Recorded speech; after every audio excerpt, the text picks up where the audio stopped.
Okay guys, as you can see on the Camaro here, the floorboard on the driver's side is completely rotten all the way through.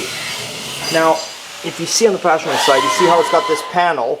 That is over top of the floor, which your seats bolt to. It's like a support brace, I guess, or just something to make it beefier, right? Because you don't want to just bolt the seat through a thin floor. So I got that piece off. Obviously I had to drill out the spot welds all the way around. You know, then you get your trusty air chisel in there, your cheap and nasty one, get that.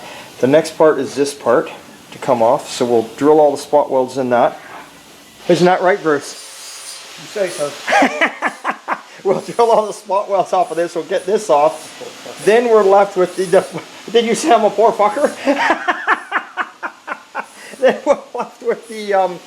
we're left with this piece of the floor. Now the owner brought me floors that came with the car, but somebody took out one of the most important pieces.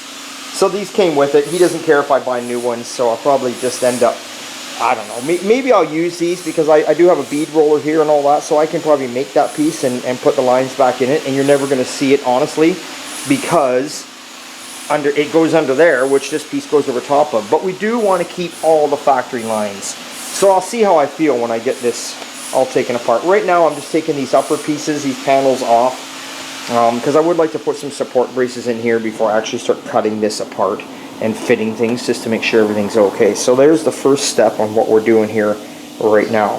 For me, the poor fucker. Okay, so there you have it. The second piece is off, which is right here. There we go. That's your second piece. It kind of... Second piece, it goes in there. You got that piece that goes in there. And you got your piece here. It goes in here.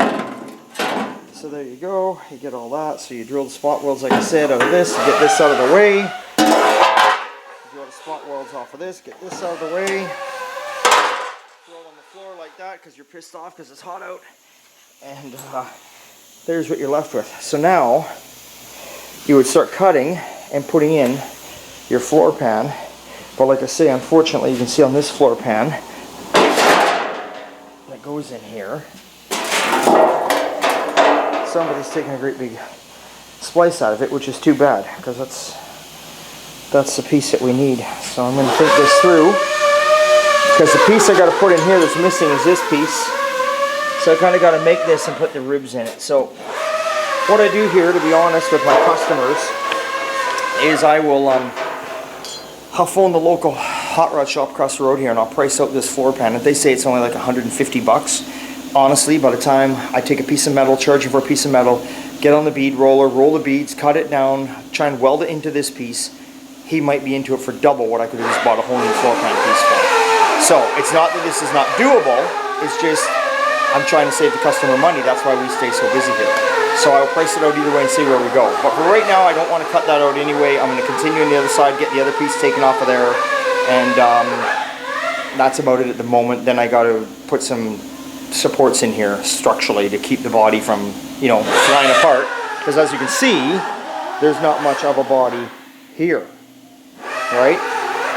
So, but every little bit I do every day helps out. So there you go, guys. There's another little video on what's going on. I'm not going to bother to do a video on this side over here, obviously. I'm just going to start cutting it away like I did this side. So that's it. Okay, guys. Thanks for subscribing. Always a good time at old time. And I'll see you next time. Hey, get out and chop, build something.